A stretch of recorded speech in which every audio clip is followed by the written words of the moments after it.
Finalmente, Manchester City campeão da Champions League depois de vários anos aí batendo na trave e não tem como, né? Para mim, o grande nome desse título, não tem como ser diferente, é o Guardiola, o técnico que fez esse Manchester City nascer, né? Quando ele chegou, o Manchester City não era praticamente nada e agora ganhou vários títulos de Premier League, agora também coroando com o título da Champions League, apesar de também a gente falar sobre os jogadores, o Haaland com uma excelente temporada, De Bruyne também muito bem, como sempre, saiu machucado na final, mas também o Ederson foi, para mim, o melhor jogador da final. Então vamos falar primeiramente aqui sobre o Guardiola em si. Ele está aí há 7 anos no Manchester City, ganhou 5 das últimas 6 Premier Leagues, então dá para ver que o trabalho dele é excelente. Quem duvidava de alguma coisa dizia que o Guardiola só conseguia ir bem no Bayern porque é um time muito dominante, e no Barcelona também só foi bem por causa do Messi, Iniesta, os jogadores eram muito bons. Não tem nada disso. Guardiola ganhou 5 das últimas 6 Premier Leagues, como eu falei, transformou diversos jogadores aí que são mais ou menos em muito bons, transformando aqueles que são bons em excelentes.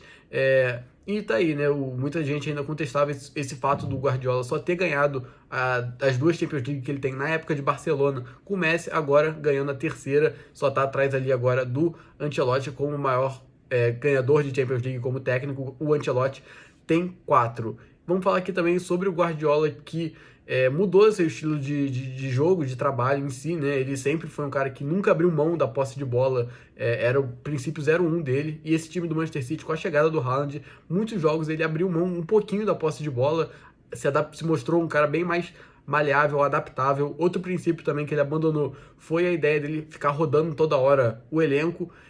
Então, desde fevereiro para cá, o time do Manchester City estava definido, tinham 11 titulares, que foi exatamente o time que entrou em campo hoje.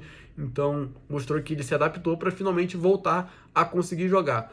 Agora, sobre os jogadores que o Guardiola transforma em melhores, a gente pode lembrar aqui que só hoje que jogaram a final tem o Akanji, que quando foi contratado foi muito contestado já na época de Borussia Dortmund. Era um cara que era bem criticado, digamos assim, né? E chegou no Manchester City, está jogando muito. Até teve um errozinho ali no recuo pro Ederson, mas a temporada dele, enfim, é irretocável. Também tem o Stones, que é peça fundamental desse time. Ele virou praticamente um meio-campista.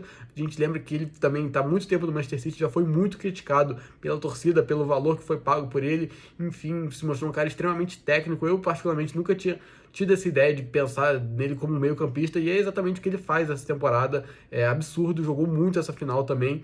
E o Grealish, que também não jogou bem a final, mas enfim, a temporada dele, principalmente ali do meio pro final, quando o time encaixou, dá pra dizer que ele é sim um dos melhores jogadores da equipe. Foi pago 100 milhões por ele, então na primeira temporada ele não jogou bem e agora conseguiu dar a volta por cima nessa final. Mais um ponto aí pro Guardiola. Outro jogador que tem que ser citado é o Gundogan, que para mim tem que ser citado, porque ele foi o primeiro jogador da era Guardiola, ele foi a primeira contratação que o técnico pediu quando ele chegou no Manchester City e passou por tudo, passou por todos os títulos ingleses, todos os títulos de Copa, de FA Cup, tudo, e agora coroado com a Champions League. Ele que inclusive está com o contrato acabando, então tá com toda a pinta que ele vai embora, vai fechar esse ciclo extremamente vitorioso, um dos maiores da história do clube. E o Manchester City já contratou também o Kovacic, que estava sem contrato, ele que era do Chelsea, já tinha passado pelo Real Madrid também. Parece que vai ser essa a peça de reposição para o grande Gundogan, jogador que vai sair com certeza muito valorizado do jeito que ele merece. O Haaland também, que é o craque desse time, né? Não tem como falar que um cara que faz 52 gols na temporada não é o melhor jogador do time. Ele é sim, e tá na briga forte para ser o Bola de Ouro. Uma temporada de 52 gols é uma coisa extremamente bizarra.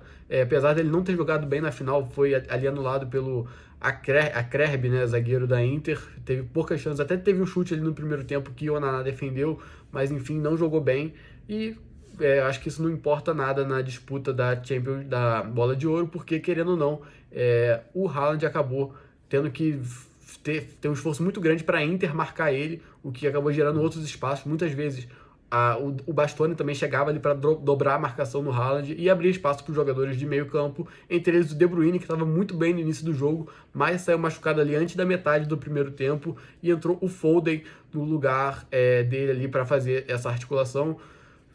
Teve altos e baixos, como sempre. Eu particularmente acho que isso é um estigma da carreira do Foden. Ele às vezes faz jogos muito bons, às vezes muito ruins. Teve momentos nessa final, ele teve um drible ali que ele saiu na cara do gol, teve uma chance clara para fazer o gol, acabou não fazendo.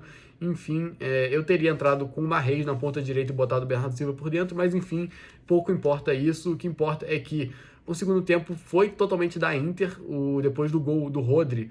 Rodri é outro nome a ser citado aqui, né? Grande temporada do Rodri, sou fã dele também. Enfim, depois do gol dele, a Inter foi para cima, teve boas chances para abrir o placar, principalmente com o Lukaku, que entrou no segundo tempo no lugar do Dzeko. Ele teve duas chances ali, uma chance e meia, digamos assim, porque uma teve aquela cabeçada que ele cabeceou para o chão, perfeita cabeçada, como manda o manual, como diria o Caio Ribeiro. E o Ederson defendeu com o pé, então defesaça do Ederson aí, já vamos falar sobre o goleiro brasileiro. E também teve aquela chance que o Di Marco, lateral esquerdo, lá ala esquerda, né, fez uma finalização lá, o Lukaku acabou que estava na frente ali e acabou tirando o gol da Inter de Milão. Enfim, o Ederson para mim foi o melhor em campo, como eu já disse no início do vídeo. Então ele teve um início conturbado da temporada, conseguiu novamente, igual todo o time do Manchester City, dar a volta por cima. Só um instantinho. Enfim, falando sobre a Inter agora rapidamente, a temporada obviamente saiu melhor do que a encomenda, não tem nada o que reclamar, jogou uma final extremamente boa, de igual para igual, como pouca gente esperava. É bom lembrar também que a Inter de Milão foi campeã da Copa Itália, acabou em terceiro lugar na Série A, então é uma temporada muito melhor do que eu particularmente esperava, que todas as pessoas esperavam. E é bom frisar também que esse foi o melhor momento da Inter na temporada. Teve uma sequência muito boa de vitórias depois de se classificar para a final. Então é isso, como eu já falei, o Lukaku vai ficar sem dormir hoje com certeza, porque poderia ter feito a história diferente. E o último ponto que eu vou citar aqui é sobre o Lautaro Martinez, que perdeu a final, não jogou bem a final em alguns momentos, podia ter jogado melhor, inclusive, mas sai por cima na temporada. Ele que teve uma Copa do Mundo desastrosa, jogou muito mal naquela Argentina, que apesar disso foi campeã do mundo, e ele conseguiu ser o principal jogador dessa campanha marcante da Inter de Milão. Ele foi o líder de assistências e maior artilheiro do time, então grande temporada dele. Não se surpreendam se ele ficar no top 10 aí da bola de ouro no final da temporada. E é isso, deixa aí nos comentários a opinião de vocês. Vocês acham que realmente o Guardiola é o melhor técnico da história já ou não, né? Inclusive eu esqueci de falar que foi uma tríplice coroa, né? Eu acho que todo mundo já sabe que além da Champions League, o Manchester City ganhou a Copa da Inglaterra e a Premier League mais uma vez. Então é isso, quero saber a opinião de vocês sobre essa final. E se você assistiu até aqui o vídeo e gostou bastante, deixa aí seu like para ajudar o canal. Tamo junto, valeu pela audiência, falou!